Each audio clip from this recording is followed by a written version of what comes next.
Mel 2204, your pageant vlogger host. Subscribe! Magandang araw Pilipinas and good day pageant lovers! Patuloy na pinapatunayan ni Miss Krishna Gravides na siya ang natatangi at karapat-dapat na koronahan bilang Miss World Philippines 2024. Dahil sa kanyang angking ganda at aura ay talaga namang mamamangha ka kay Miss Krishna Gravides kasama na ang kanyang personality and wit. Kaya naman marami ang sumusuporta at nagsasabing mas karapat-dapat siya upang koronahan bilang Miss World Philippines 2024 at magrepresenta ng Pilipinas para sa Miss World.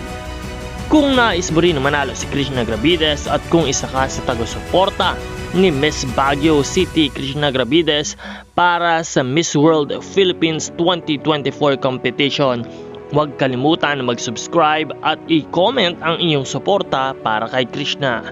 Maraming salamat sa iyong panonood at maraming salamat sa iyong pag-subscribe.